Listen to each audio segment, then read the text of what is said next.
ஒரு இடத்துல ஒரு பொந்துல டுன்னுவோட குடும்பம் இருந்துச்சு. டுன்னுக்கு ஒரு மனைவியும் 4 குழந்தைங்களும் இருந்துச்சு. அதுங்களோட பேர் என்னன்னா மோனு, ரிங்கு, சீக்கு, அப்புறம் போலு. டுன்னு கிட்ட ஒரு பெரிய வயல் இருந்துச்சு. அது அங்க காய்கறிகளை பயிரிட்டுச்சு.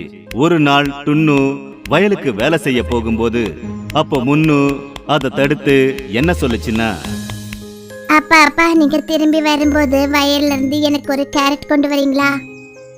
டுன்னு தான் பையன் சொல்றத கேட்டுட்டு உடனே சிரிச்சது. என் செல்ல கண்ணா, உடனே கொண்டு வரேன். முன்னு சந்தோஷமாயிடுச்சு. டுன்னுவும் சந்தோஷமா வயலுக்கு போச்சு.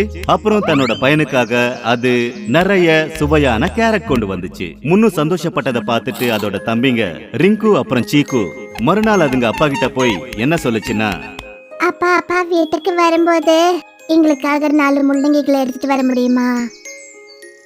ஏன் முடியாது கண்ணா, நான் நிச்சயமா எடுத்துட்டு வரேன். டுன்னு வயலுக்கு போச்சு. அப்புறம் வயல்ல இருந்து வரும்போது நிறைய முள்ளங்கிகளை எடுத்துட்டு வந்துச்சு. குழந்தைங்க முள்ளங்கிகளை சாப்பிட்டுச்சு. அப்புறம் ரொம்ப சந்தோஷப்பட்டுச்சு.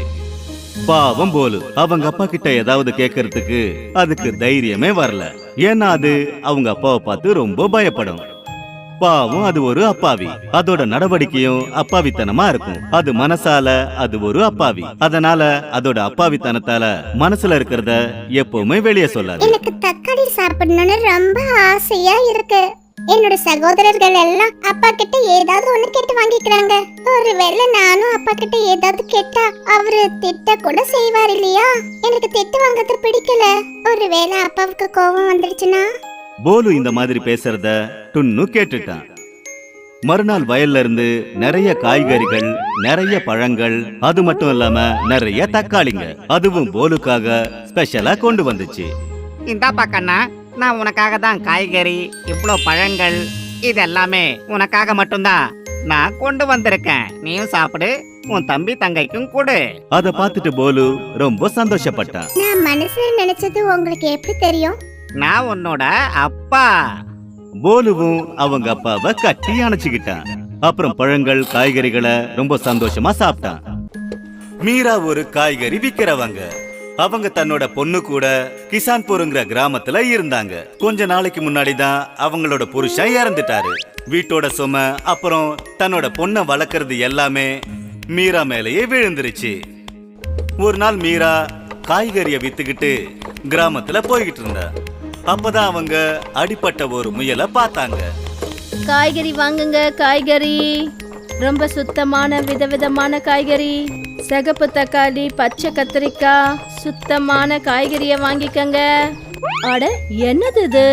பாவம் இந்த முயல், இதுக்கு வேற அடிபட்டு இருக்கு. முயல் மீராவை பார்த்துட்டு அழ ஆரம்பிச்சது. அதுக்கப்புறம் சொல்லிச்சு, அட, நீங்க எனக்கு உதவி செய்றீங்களா? ஒரு வேட்டைக்காரன் காட்டுல என்ன காயப்படுத்திட்டான். ஆனா அங்கேருந்து ஓடி வந்த நான் இங்க வந்து சேர்ந்துட்டேன். இங்க பாரு முயலே, எங்க வீடு ரொம்பவே சின்ன வீடு. அப்புறம் என்னால உனக்கு சரியா சாப்பாடு கூட போட முடியாது. அத பத்தி நீங்க கவலைப்படாதீங்க. நான் ஒரு சின்ன மிருகம்தான். எங்க வேணாலும் இருந்துப்பேன். என்ன இன்னைக்கு மட்டும் காப்பாத்துங்க போதும். முயல் அந்த மாதிரி சொன்னதும் மீரா அந்த முயலை தன்னோட வீட்டுக்கு அழைச்சிட்டு போனாங்க. மீரா அதுக்கு மருந்தெல்லாம் போட்டு விட்டாங்க. அப்புறம் அதுக்கு சாப்பிடுறதுக்கு கேரட் கூட கொடுத்தாங்க. கொஞ்ச நாளைக்கு அப்புறம் முயல் நல்லபடியா குணமாயிடுச்சு. மீரா ரொம்ப வேலை செஞ்சுக்கிட்டு இருந்தாங்க. அதாவது காய்கறிய விளைய வைக்கிறது, அதை பறிச்சு கிராமத்துல கொண்டு போய் விக்கிறது. ஆனா மீரா தனியா இந்த எல்லா வேலையையும் செய்யவே முடியல. அது மட்டும் இல்லாம அவங்க பொண்ணையும் ஸ்கூலுக்கு கொண்டு போய் விடணும். அது எல்லாத்தையும் முயல் பார்த்துட்டு மீரா கிட்ட என்ன சொல்லுச்சுன்னா, மீரா, நீ என்னோட உயிரை காப்பாத்திருக்க. ஆனா உன்னோட இந்த வலிய என்னால பார்க்க முடியல. அதனால நான் உனக்கு உதவி செய்றேன். எனக்கு விவசாயம் பண்ணலாம் தெரியாது. ஆனா உன்னோட பொண்ணு ஸ்கூல் வரைக்கும் கொண்டு போய் விட்டுட்டு வர முடியும். அதுக்கப்புறம் உன்னோட காய்கறிகளை விற்கிறதுக்கு என்னால உதவி செய்ய முடியும். நீ எனக்கு உதவி செய்வியா? அப்ப சரி, நான் உனக்கு பணம்லாம் தர முடியாது. ஆனா உனக்கு நிறைய கேரட்டுகளை என்னால தர முடியும். மறுநாள்ல இருந்து முயல் மீராவோட பொண்ண ஸ்கூல் வரைக்கும் கொண்டு போய் விட்டுட்டு வரும். மீரா நாள் முழுக்க வயல்ல வேலை செஞ்சு காய்கறிகளை வீட்டுக்கு கொண்டு வருவாங்க. அப்ப அந்த முயல் சாயந்தரத்துல எல்லா காய்கறிகளையும் கொண்டு போய் மார்க்கெட்ல வித்துட்டு வரும். காய்கறி வாங்குங்க, காய்கறி வாங்குங்க அண்ணன், காய்கறி வாங்குங்கக்கா. ரொம்ப சுத்தமான காய்கறி, சிகப்பு, மஞ்சள், பச்சை, விதவிதமான காய்கறி வாங்குங்கக்கா. ஒரு முயல் இந்த மாதிரி காய்கறிகளை விக்கிறத பார்த்துட்டு எல்லாரும் சிரிக்க ஆரம்பிச்சாங்க.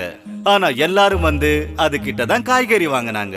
அன்னையில இருந்து மீராவோட வருமானமும் அதிகமாயிடுச்சு. மீரா ரொம்ப சந்தோஷமா இருந்தா.